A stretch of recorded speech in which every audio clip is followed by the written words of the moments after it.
الحمد لله نحمده ونستعينه ونستغفره ونؤمن به ونتوكل عليه ونعوذ بالله من شرور أنفسنا ومن سيئات أعمالنا من يهدي الله فلا مضل له ومن يضلل فلا هادي له وأشهد أن لا إله إلا الله وحده لا شريك له وأشهد أن لا إله إلا الله وحده لا شريك له فإن خير الحديث كتاب الله وخير الهدي هدي محمد صلى الله عليه وسلم وشر الأمور محدثاتها وكل محدثة بدعة وكل بدعة ضلالة وكل ضلالة في النار أما بعد فقد قال الله تعالى في كلامه المجيد وفي فرقانه الحميد أعوذ بالله من الشيطان الرجيم بسم الله الرحمن الرحيم قاف والقرآن المجيد بل عجبوا أن جاءهم منذر منهم فقال الكافرون هذا شيء عجيب وقال رسول الله صلى الله عليه وسلم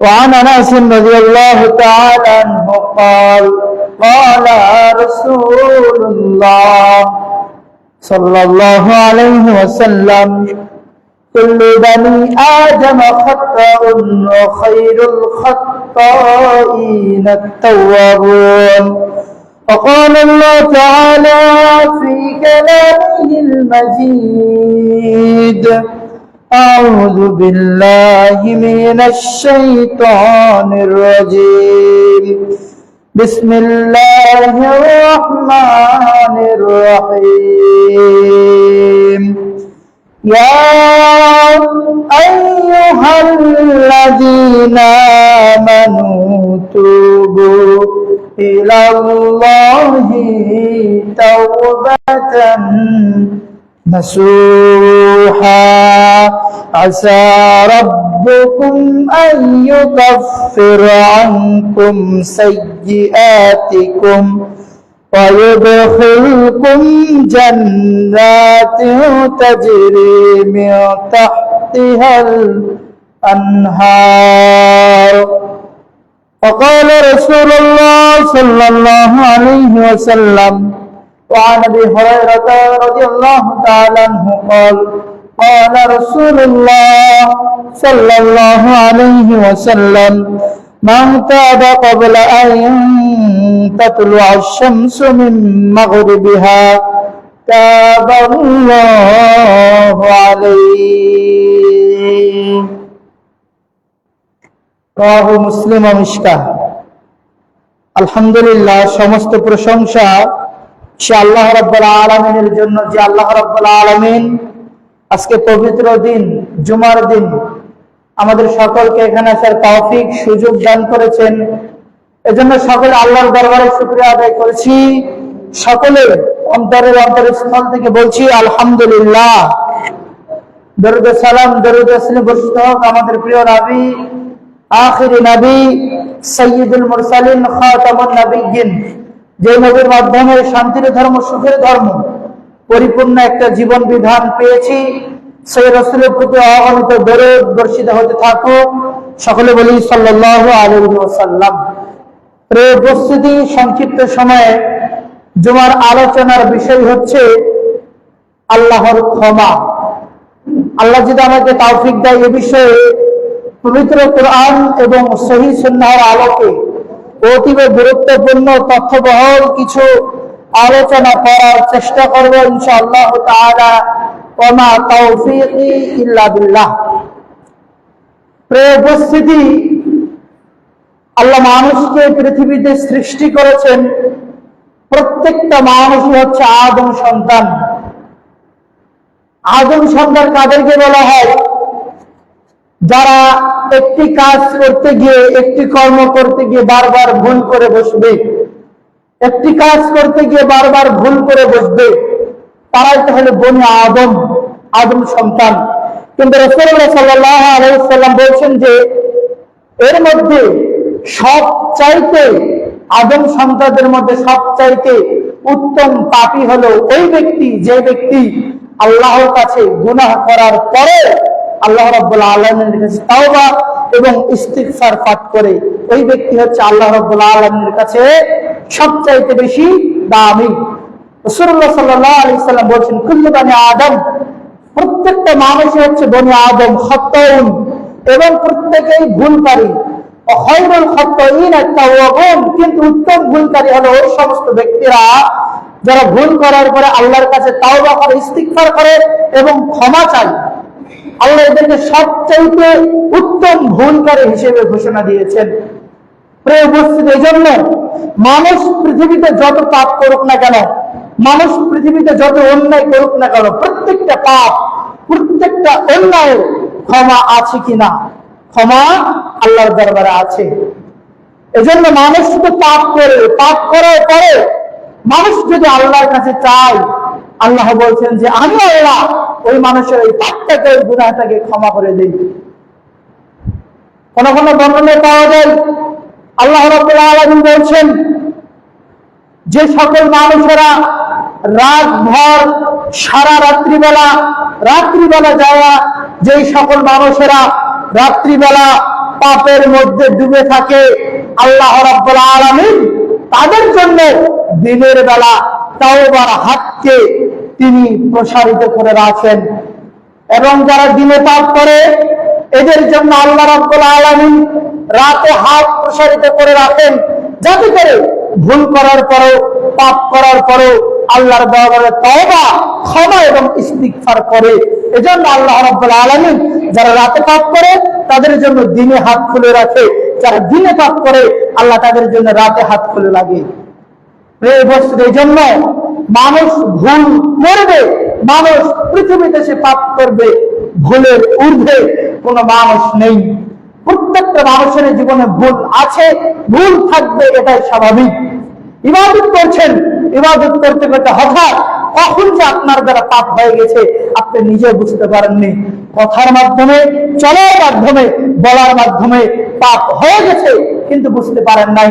কিন্তু আল্লাহর কাছে যখন তাওবা, ইস্তিগফার, যখন ক্ষমা প্রার্থনা করবেন, আল্লাহ আপনার ওই পাপটাকে, ওই গুনাহটাকে আল্লাহ রাব্বুল আলামিন ক্ষমা করে দিবেন। প্রিয় উপস্থিতি, রাসূলুল্লাহ সাল্লাল্লাহু আলাইহি ওয়াসাল্লাম বলছেন, আনজিলু রাব্বুনা তাবারাকা ওয়া তাআলা কুল্লু লাইলাতিন হিনা ইয়াবকা থুলুসিয়াল লাইলিল আখির। আল্লাহ রাসূল সাল্লাল্লাহু আলাইহি ওয়াসাল্লাম বলছেন যে আল্লাহ রাব্বুল আলামিন প্রত্যেক রাত্রিবেলা, প্রত্যেক দিন রাত্রিবেলা আল্লাহ রাব্বুল আলামিন তিনি বান্দাদের জন্য, এই যে আমরা আসমান দেখতে পাই, দুনিয়ার আসমান, এই দুনিয়ার আসমানে আল্লাহ রাব্বুল আলামিন অবতরণ করেন, নেমে আসেন। নেমে আসার পরে আল্লাহ বলেন, কে আছো পাপী বান্দা, আমার কাছে চাও, আমি আল্লাহ তোমার চাওয়াটাকে পূরণ করে দিব। কে আছে পাপ করেছো, পাপ করার পরে আমি আল্লাহর কাছে শুধু ক্ষমা চাও না কেন, আমি আল্লাহ রাব্বুল আলামিন তোমার পাপটাকে ক্ষমা করে দেওয়ার জন্য প্রস্তুত আছি। কে আছে কার টাকা প্রয়োজন, কে আছে কার ধন সম্পদ প্রয়োজন, কে আছে কার বিদ্যা প্রয়োজন, যার যেটা প্রয়োজন আমি আল্লাহর কাছে চাই। কোন সময়? প্রত্যেক রাত্রে শেষ ভাগ তৃতীয় অংশে আল্লাহ রাব্বুল আলামিন দুনিয়ার আসমানে নেমে আসেন, যখন প্রত্যেকটা মানুষ, প্রত্যেকটা সন্তান মা বাবার কোলে ঘুমিয়ে থাকে, প্রত্যেকটা মানুষ ঘুমিয়ে থাকে, প্রত্যেকটা ছেলে সন্তান ঘুমিয়ে থাকে। আপনার আদরের সন্তান তখন ঘুমাবে, কেউ বুঝতে পারবে না। আপনি রাত্রিবেলা উঠে সুন্দর করে উজু করে, পরিপূর্ণরূপে উজু করে 2 রাকাত সালাত আদায় করে আল্লাহর কাছে কাঁদতে থাকবেন। কারণ ওই সময় বান্দা আল্লাহর কাছে যেটাই চায় আল্লাহ সেইটাই কবুল করে দেয়। সকলে বলি সুবহানাল্লাহ। বান্দা যেটাই চায় আল্লাহ ওইটাই কবুল করে ওই সময়। প্রেম জন্য প্রত্যেক রাত্রে তৃতীয় প্রহর, মনে রাখবেন, প্রত্যেক রাত্রিবেলা তৃতীয় প্রহর আল্লাহ দুনিয়ার আসমানে নেমে আসেন। নেমে আসার পরে আপনার আমার মতো পাপী বান্দাগুলোর পাপকে ক্ষমা করার জন্য তিনি নেমে আসেন, যাতে করে মানুষ ইস্তিগফার করে, পাপ থেকে তওবা করে আল্লাহ সেই তওবাকে তিনি কবুল করে নেবেন। প্রিয় উপস্থিতি, একটু চিন্তা করলে বুঝতে পারবেন আল্লাহ রাব্বুল আলামিন আপনার আমার জন্য কত তওবার দরজা খুলে রেখেছেন। আল্লাহ আপনার আমার জন্য কত তওবার দরজা খুলে রেখেছেন, যে কোনো মাধ্যমে আল্লাহ চায় যে আমার বান্দার পাপ ক্ষমা হোক। আপনি একটা ভালো কাজ করতেছেন, একটা কাজ সাদাকা করতেছেন, এর মাধ্যমে আপনার পাপ ক্ষমা হচ্ছে। আপনি যখন 5 ওয়াক্ত সালাত আদায় করেন, যখন ফজরের সালাতে আসেন, ফজরের সালাত উত্তম রূপে ওযু করার পরে ফজরের সালাত যখন আদায় করেন, ফজরের সালাত আদায় করার পরে যখন বাসায় চলে যান, জোহরের সালাতের পর্যন্ত অপেক্ষা করেন, এই ফজর থেকে জোহরের মধ্যবর্তী সময়ে যে গুনাহ হয়, যে পাপ হয়, যখন বান্দা জোহরের সালাত করতে আসে, তখন আল্লাহ রাব্বুল আলামিন ফজর থেকে জোহরের মাঝখানে যত পাপ আছে সব পাপকে আল্লাহ রাব্বুল আলামিন ক্ষমা করে দেয়। বলে সুবহানাল্লাহ। আল্লাহ রাব্বুল আলামিন এই পাপগুলোকে ক্ষমা করে দেয়। এজন্য পাপ ক্ষমা করার সবচাইতে মেইন ঔষধ হচ্ছে 5 ওয়াক্ত সালাত, এর বিকল্প কিছু নেই। শুধু তাই নয়, আল্লাহ রাসূল সাল্লাল্লাহু আলাইহি সাল্লাম বলছেন যে শত বড় পাপী হোক না কেন, চোর হোক, ডাকাত হোক, যে হোক না কেন, যে ব্যক্তি উত্তম রূপে ওযু করার পরে সালাতে দাঁড়ায়, তখন আল্লাহ রাব্বুল আলামিন তার সমস্ত, তার যত পাপ রয়েছে সমস্ত পাপকে তার মাথার উপরে চাপিয়ে দেয় যখন সে সালাতে দাঁড়ায়। অনুরূপ ভাবে যখন সে রুকু করে, তখন তার পাপগুলি আস্তে আস্তে আস্তে আস্তে ঝরে পড়তে থাকে। আবার যখন সে সিজদা করে, তার পাপগুলো আস্তে আস্তে ঝরে পড়তে থাকে। যখন সালাত শেষ করে দেয়, তার সমস্ত পাপ ঝরে পড়ে যায়। বলে সুবহানাল্লাহ। সমস্ত পাপ ঝরে পড়ে যাবে। এই জন্য 5 ওয়াক্ত সালাত যদি নিয়মিত আদায় করতে পারেন, আল্লাহ রাব্বুল আলামিন বলেছেন ইন্নাস সালাতা তানহা আনিল ফাহশাই ওয়াল মুনকার। 5 ওয়াক্ত সালাত এমন একটা ইবাদত যেটা প্রত্যেকটা মানুষকে প্রত্যেকটা অশ্লীল খারাপ কাজ থেকে বিরত রাখতে পারে। 5 দিন সালাত আদায় করতেছেন, 6 দিনের দিন গিয়ে মনে হবে যে আমি একজন ইমানদার ব্যক্তি, আমি 5 ওয়াক্ত সালাত আদায় করি, আমার দ্বারা উচিত হবে না অন্যের মাল আত্মসাৎ করা, আমার দ্বারা উচিত হবে না হারাম ভক্ষণ করা, আমার দ্বারা উচিত হবে না নেশা খাওয়া, আমার দ্বারা উচিত হবে না অন্যের মাল, আমার ভাইয়ের মাল, আমার ভাইয়ের জন্য, আমার বোনের জন্য আত্মসাৎ করা। 5 ওয়াক্ত সালাত যদি আদায় করতে পারেন, এগুলো আসবে না মনের মধ্যে। কারণ এই সালাতটা আপনাকে যত প্রকার অশ্লীল, অসৎ, খারাপ কাজ আছে সমস্ত কাজ থেকে বিরত রাখবে সালাত। এই জন্য অনেকে আছেন সালাত আদায় করতে চান না। 60 বছর, 70 বছর, 40 বছর, 50 বছর সময় পার হয়ে গেছে, কিন্তু কোনোদিন ফজরে, কোনোদিন জোহরে, কোনোদিন আসরে, কোনোদিন মাগরিবে, কোনোদিন এশায় আপনাকে মসজিদে দেখা যায় না। কি করেন আপনি? পৃথিবীতে এসেছেন কিসের জন্য? জবাব দিতে পারবেন? আল্লাহ রাব্বুল আলামিন সূরাতুল জারিয়াতের যে 56 নম্বর আয়াতে বলছেন, আমি আল্লাহ মানব এবং জিনকে সৃষ্টি করেছি শুধুমাত্র আমার ইবাদত দাসত্ব করার জন্য, অন্য কোনো কাজ করার জন্য নয়। তাহলে আপনার জীবনের যেটা মেন লক্ষ্য উদ্দেশ্য, তার দিকে অগ্রসর না হয় আপনি কোন পথে অগ্রসর হচ্ছেন আপনি হিসাব দিতে পারবেন? আল্লাহ রাসূল সাল্লাল্লাহু আলাইহি সাল্লাম বলছেন যে লা তাযালু কদম ইবনে আদম ইয়াউমাল কিয়ামতি মিন খামসিন। আল্লাহ রাসূল সাল্লাল্লাহু আলাইহি সাল্লাম বলছেন যে কিয়ামতের দিন কোন মানুষ সামনে এক পা অগ্রসর হতে পারবে না। সকলে মনোযোগ দিয়ে শ্রবণ করি। আল্লাহ রাসূল সাল্লাল্লাহু আলাইহি সাল্লাম বলছেন, কিয়ামতের দিন কোন মানুষ সামনে এক ধাপ অগ্রসর হতে পারবে না যতক্ষণ না ওই মানুষটা 5টা প্রশ্নের উত্তর না দিবে। 5টা প্রশ্নের উত্তর না দেওয়া পর্যন্ত কোন মানুষ সামনে এক পা অগ্রসর হতে পারবে না, তাকে অগ্রসর হতে দেওয়া হবে না। সর্বপ্রথম প্রশ্ন থাকবে যে আপনার জীবন সম্পর্কে। আপনাকে যে ছোট্ট থেকে নিয়ে, শিশুকাল থেকে নিয়ে, 1 বছর থেকে নিয়ে 7 বছর, 70 বছর, 80 বছর অথবা 90 বছর আপনাকে যে লম্বা একটা জীবন দেওয়া হয়েছিল, এই লম্বা জীবনের মধ্যে আপনি আল্লাহ রাব্বুল আলামিনের জন্য আপনি কি করেছেন? অথবা আপনার 60 বছর অথবা 70 বছরের জীবনটা কোন পথে ব্যয় করেছেন? এটা কিন্তু প্রথম প্রশ্ন থাকবে। যদি উত্তর দিতে পারেন তাহলে সামনে অগ্রসর হতে পারবেন, তাছাড়া সম্ভব নয়। প্রথম প্রশ্নের উত্তর কেউ যদি দিতে চায়, আমার মনে হয় না আপনি দিতে পারবেন। কারণ আপনি তো শুধুমাত্র ইসলামের যে 5টা বিধান, 5টা স্তম্ভ, 5টা খুঁটি, এইটাকে তো আপনি বাস্তবায়িত করেন না। নফল সুন্নাত তো বহু দূরের কথা। ইসলাম যে দণ্ডমান, ইসলাম যে স্থাপিত হয়ে আছে 5টা জিনিসের উপরে। 1 নম্বর হচ্ছে কালেমায়ে শাহাদাত, 2 নম্বর হচ্ছে সালাত, 3 নম্বর সিয়াম, 4 নম্বর যাকাত। এই যে মূল বিষয়গুলো, ফরজ যে বিষয়গুলো, এই বিষয়গুলো তো আপনার আমার মাঝে নেই। তাহলে আপনি প্রথম প্রশ্নের উত্তর দিতে পারবেন? আপনাকে যখন জিজ্ঞেস করা হবে 60 বছর 70টা বছর কিভাবে ব্যয় করেছো, আপনি কি বলবেন? 5 ওয়াক্ত সালাতটাও তো ঠিক মতো আদায় করতে পারেননি, অন্য আমলের কথা আপাতত বাদই দিলাম।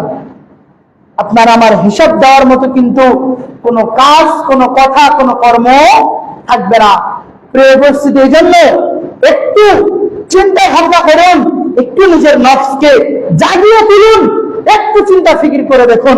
আল্লাহ যে জন্য আমাকে সৃষ্টি করেছে, আল্লাহ যে জন্য আমাকে ফ্রি পৃথিবীর বাতাস, পৃথিবীর অক্সিজেন, পৃথিবীর এত নিয়ামত, পৃথিবীর এত খাবার, যেই জমিতে একটা বীজ আমি রোপণ করে আসি, ওই বীজটা কিভাবে বড় হয়, ওই বীজটা কিভাবে বড় হওয়ার পরে ওই বীজে ধান আসে, চাল আসে, ওই গাছে আম আসে, জাম আসে, কাঁঠাল আসে, এগুলো কে দেয়?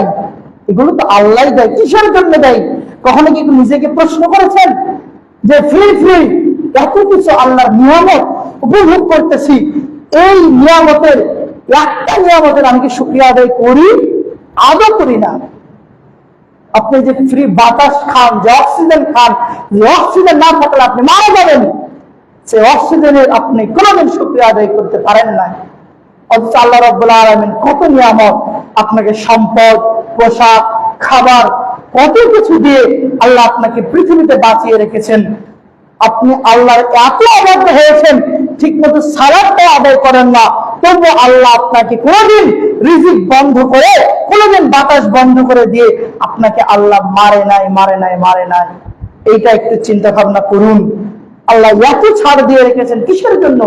আল্লাহ চায় যে বান্দা ইবাদত করো, আমি আল্লাহর দাসত্ব করো, দাসত্ব করার পরে তোমাদের যে কাঙ্ক্ষিত জান্নাত, ওই জান্নাতে প্রবেশ করো, আল্লাহ এটাই চায়। আপনি যদি সারা জীবন ভর ইবাদত করেন, আল্লাহর 1 পয়সা পরিমাণ আপনি লাভ করতে পারবেন? কথা বলছেন না, লাভ করতে পারবেন? আপনি পারবেন না। 1 পয়সা পরিমাণ আপনি লাভ করতে পারবেন না। আবার সারা জীবন ভর যদি আপনি পাপ, গুনাহ, অন্যায়, অবিচার, জেনাবা বিচারের মধ্যে আপনি যদি লিপ্ত থাকেন, আপনি আল্লাহর কিঞ্চিত পরিমাণ আপনার ক্ষতিও করতে পারবেন না। তাহলে আপনার মতো বান্দাকে আল্লাহ ফ্রি এত নিয়ামত দিয়ে আল্লাহর রাত কোথায়? আল্লাহ কি লাভ? আপনি তো আল্লাহ চাচ্ছে যে দিনে 5টা বার আমি আল্লাহর ডাকে সাড়া দাও, আল্লাহ এটা চাচ্ছে, কিন্তু আপনি এটাই তো করতেছেন না। আল্লাহ বলছেন যে উদউনি আস্তাজিব লাকুম, বান্দা তুমি শুধু আমি আল্লাহকে একবার ডেকে দেখো, আমি আল্লাহকে একবার স্মরণ করে দেখো, আমি আল্লাহ তোমার ওই ডাকে সাড়া দেওয়ার জন্য প্রস্তুত আছি। হাদিসে পাওয়া যায় আল্লাহ রাব্বুল আলামিন বলছেন, যখন বনি আদম আমার কাছে 1 ধাপ পরিমাণ এগিয়ে আসে, আমি আল্লাহ তার দিকে হেঁটে হেঁটে যাই। যে আমার কাছে হেঁটে হেঁটে এগিয়ে আসে, আমি আল্লাহ তার দিকে দৌড়ে দৌড়ে এগিয়ে যাই। বলেন না সুবহানাল্লাহ। আল্লাহ আপনার দিকে দৌড়ে দৌড়ে এগিয়ে যায়। প্রিয় উপস্থিতি, এত সুযোগ, এত সুবিধা, এত তওবার দরজা খোলা রেখেছেন, তবু আল্লাহর নিয়ামতের শুকরিয়া আদায় করতে আপনি আমি পারি না। প্রিয় উপস্থিতি, মনে রাখবেন, তওবার দরজা ততদিন পর্যন্ত খোলা আছে যতদিন পর্যন্ত আপনার শ্বাস চলতেছে। তওবার দরজা ততদিন পর্যন্ত খোলা আছে যতদিন পর্যন্ত আপনার শ্বাস আছে। প্রিয় উপস্থিতি, আল্লাহ বলেন, কিয়ামতের দিন যখন প্রত্যেকটা মানুষের হিসাব নেওয়া হবে, প্রত্যেকটা মানুষকে জিজ্ঞাসাবাদ করা হবে, তখন একদল মানুষ বলবে যে আল্লাহ, আমাদেরকে আপনি আবার পৃথিবীতে প্রেরণ করুন, আপনি আমাদেরকে আবার পৃথিবীতে পাঠান। পৃথিবীতে যাওয়ার পরে আমরা একটু ভালো কাজ করে আসবো। এতদিন সম্ভব হয়নি, এতদিন আপনার নিয়ামতের শুকরিয়া আদায় করতে পারি নাই, এতদিন বুঝি নাই যে জান্নাত জাহান্নাম কি, এতদিন মনের মধ্যে নাড়া দেয়নি। আমাদেরকে একটু সময় দেন, যতটুকু সময় দিবেন কোনো কাজ করবো না, পৃথিবীতে গিয়ে শুধু আপনার ইবাদত আর ইবাদত, ইবাদত করতে করতে করতে করে আপনার জান্নাতে আসবো। তখন আল্লাহ রাব্বুল আলামিন বলবেন যে দুঃখিত, তোমার সময় শেষ, টাইম ইজ ওভার, তোমাকে আর সময় দেওয়া হবে না। তোমাকে একটা সময় দেওয়া হয়েছিল 60 বছর, 70 বছর, 80 বছর, 90 বছর, শুধু সময় দেওয়া হয়নি, তোমার মাঝে শত ব্যক্তি সতর্ককারী হিসেবে গিয়েছিল। তোমাকে শত আলেম, শত হুজুর বলছে, শত মানুষ বলছে যে সালাত আদায় করো, সিয়াম পালন করো, যাকাত দাও, তুমি একটাও তোমার কানে তোলো নাই।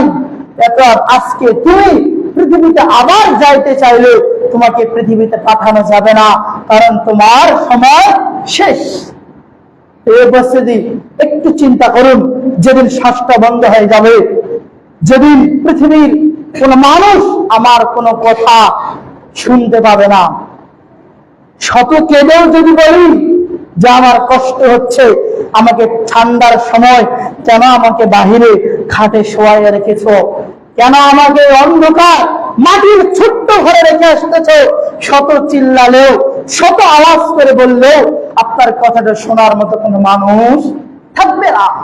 তাহলে কিসের জন্য এই দুনিয়ার প্রতি এত মায়া, এত মোহ?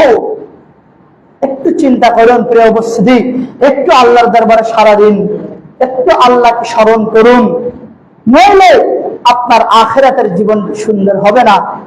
আল্লাহ রাব্বুল আলামিন বলছেন যে তোমরা বাল তুসিরুনাল হায়াতাদ দুনিয়া, তোমরা দুনিয়ার জীবনকে সবচাইতে বেশি অগ্রাধিকার এবং প্রাধান্য দিয়ে থাকো, সবচাইতে বেশি গুরুত্ব দিয়ে থাকো তোমরা দুনিয়ার জীবনকে। কিন্তু আল্লাহ বলছেন ওয়াল আখিরাতু খায়রু ওয়া আবকা, কিন্তু এই দুনিয়ার চাইতে আখিরাতের জীবনটা তোমাদের জন্য সবচাইতে সর্বোত্তম জীবন। আল্লাহ রাসূল সাল্লাল্লাহু আলাইহি সাল্লাম এক হাদিসে দুনিয়া এবং আখিরাতের তুলনা, উপমা, পার্থক্য করতে গিয়ে তিনি বলছেন যে তোমরা যদি কেউ দেখতে চাও দুনিয়া এবং আখিরাতের মধ্যে পার্থক্য কত, দুনিয়া এবং আখিরাতের মধ্যে ফারাক কত, তাহলে তোমরা কেউ যেন নিজের একটা আঙ্গুল মহাসাগরের মধ্যে ডুবিয়ে দাও, ডুবিয়ে দেওয়ার পরে ওই আঙ্গুলটা উঠাও, উঠানোর পরে ওই আঙ্গুলটার দিকে লক্ষ্য করো, ওই মহাসাগরে আঙ্গুলটা ডুবানোর পরে ওই আঙ্গুলটাতে কতটুকু পরিমাণ পানি উঠে এসেছে। ওই আঙ্গুলে যতটুকু পরিমাণ পানি আছে, 1 ফোঁটা হোক, কিঞ্চিত হোক, ওই পানিটা হচ্ছে দুনিয়া। আর সাগরের মাঝে যত পানি আছে সব পানি হচ্ছে আখিরাত। বলুন না সুবহানাল্লাহ। সব পানি হচ্ছে আখিরাত। আর দুনিয়া কতটুকু? হাতের আঙ্গুলের মধ্যে যতটুকু কিঞ্চিত পরিমাণ পানি এসেছে, এই এতটুকু পরিমাণ পানি হচ্ছে দুনিয়া। প্রিয় জন্য দুনিয়ার জীবনটা খেল তামাশা ছাড়া কিছুই নয়। আল্লাহ বলছেন লাহু ওয়া লাইব, দুনিয়ার জীবনটা হচ্ছে খেলার মাঠ, খেল তামাশা করার জায়গা, তাছাড়া অন্য কিছু নয়। আল্লাহ রাব্বুল আলামিন বলছেন সূরাতুল মুলক 2 নম্বর আয়াতের মধ্যে আল্লাহ বলছেন যে আল্লাযী খালাকাল মাউতা ওয়াল হায়াতা লিয়াবলুয়াকুম আইয়ুকুম আহসানু আমালা, আমি আল্লাহ মানুষকে সৃষ্টি করেছি, আমি আল্লাহ জীবন এবং মরণকে সৃষ্টি করেছি। এর উদ্দেশ্য হলো প্রত্যেকটা জীবন এবং মরণকে লিয়াবলুয়াকুম, পরীক্ষা করার জন্য আমি আল্লাহ সৃষ্টি করেছি। কি পরীক্ষা? আইয়ুকুম আহসানু আমালা, আমি আল্লাহ দেখতে চাই তোমাদের মধ্যে এমন কোন ব্যক্তি রয়েছে যেই ব্যক্তি সৎ আমল, সর্বোত্তম আমল, আহসানু আমালা করে আমি আল্লাহর জান্নাতে প্রবেশ করতে পারে। এজন্য আমি আল্লাহ জীবন এবং মরণকে সৃষ্টি করেছি।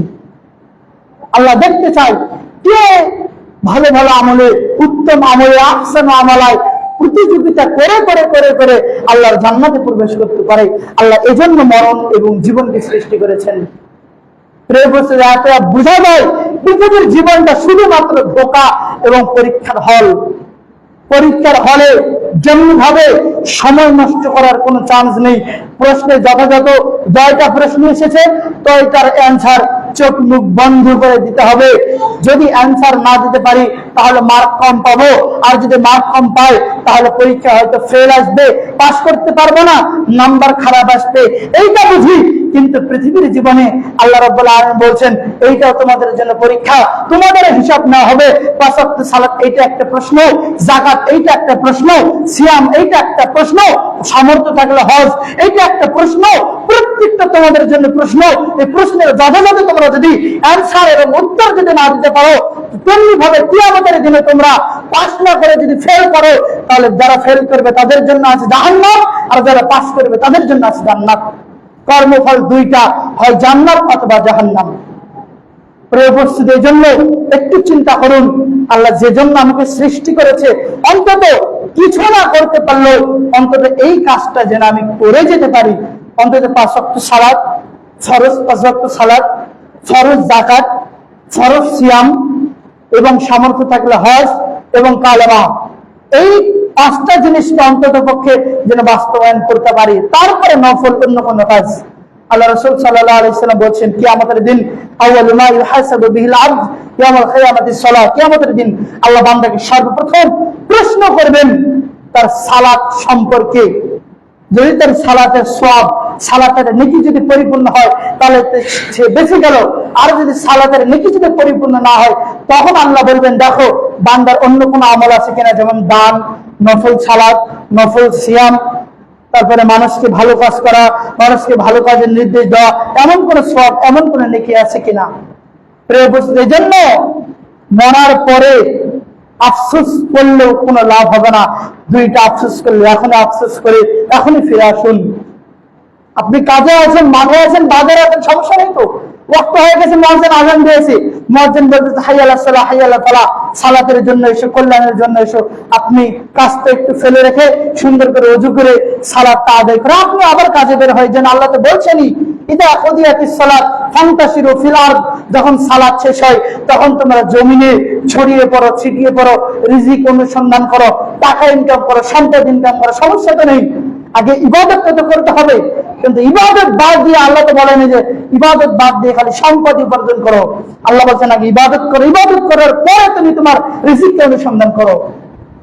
প্রিয় উপস্থিতি, এই জন্য আল্লাহ সকলকে বুঝার শক্তি দিয়েছে, আল্লাহ সকলকে ইচ্ছা শক্তি দিয়েছে। এও আল্লাহ প্রশ্ন করা হবে, আল্লাহ এ সম্পর্কে জিজ্ঞেস করবেন আপনাকে বুঝ শক্তি দেওয়া হয়নি, আপনি বুঝেছেন, বোঝার পরও আপনি করেন নাই। এই জন্য একটু চিন্তা ভাবনা করবেন। 40টা বছর 30টা বছর অতিবাহিত হয়ে গেল, পরকালের জন্য কি করলাম, পরকালের জন্য কি রাখলাম, যে এটা আল্লাহকে দেখে বলতে পারবো যে আল্লাহ এই যে এই যে এই যে আমি এই আমলগুলো করেছি, এই আমলগুলোর বিনিময়ে আপনি আমাকে জান্নাত দিন। এমন কি কোন আমল করেছি? নিজেকে একটু প্রশ্ন করুন। প্রিয় উপস্থিতি, এখনই মাথায় শত টেনশন, বাসায় গিয়ে কি করবেন এবং কয়তলা বাড়ি করতে হবে, মাটির বাড়ি রাখা যাবে না, কার কাছ থেকে টাকা পান, কিভাবে কি করবেন, সব ভাবতেছেন। কিন্তু এখনই যদি মালাকুল মউত চলে আসে, আপনার জানটাকে যদি কবজ করে নিয়ে যায়, রূহ পাখিটা, প্রাণ পাখিটা যদি উড়ে যায়, ওখানেই সব চিন্তা এবং টেনশন সব ওখান থেকে বাদ। যা যা করতে চাইলেন বাসায় গিয়ে এটা করবেন ওটা করবেন, আর কিচ্ছু করতে পারবেন না, ওখান থেকে শেষ।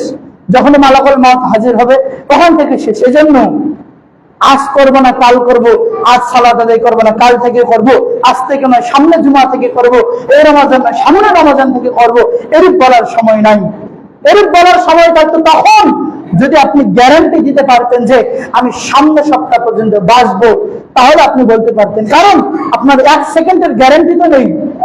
আল্লাহ বলছেন যে কোনো অবস্থায় যে কোনো জায়গায় মানুষের মরণ চলে আসতে পারে, মানুষ বুঝতে পারবে না।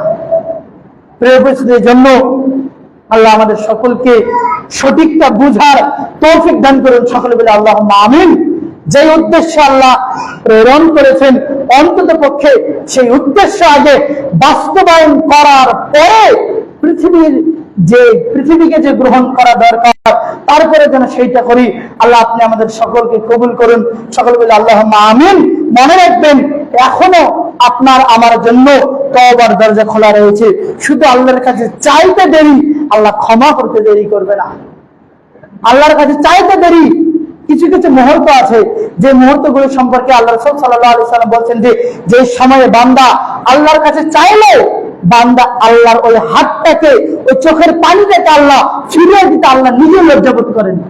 একটু কথাটার মানে চিন্তা করেছেন যে আল্লাহর কাছে আপনি পাপ করেছেন, আবার আপনি চাচ্ছেন, আবার ওই চাওয়াটাকে আল্লাহ ফিরিয়ে দিতে আল্লাহ লজ্জাবোধ করেন। একটু চিন্তা ভাবনা করেছেন? প্রিয় উপস্থিতি, সেই সময়গুলো যেমন আজান দেওয়ার পরে, আজান এবং ইকামতের মাঝখানে, রাত্রিবেলা নির্জনে, রাত্রির তৃতীয় প্রহরে। প্রিয় উপস্থিতি, এজন্য সময় শেষ, আলোচনা আর লম্বা করলাম না। মনে রাখবেন পৃথিবীর জীবনটা ধোঁকা ছাড়া, খেলার মাঠ ছাড়া আর কিচ্ছু নয়। আল্লাহ আপনি আমাদের সকলকে সঠিকটা বোঝার এবং মানার তৌফিক দান করুন। সকল বলে আল্লাহুম্মা আমিন। সকলকে ভালো আমল, উত্তম আমল, আহসান আমালা করে পরকালীন জীবনে আপনার সে কাঙ্ক্ষিত জান্নাতে প্রবেশ করার তৌফিক দিন। সকল বলে আল্লাহুম্মা আমিন।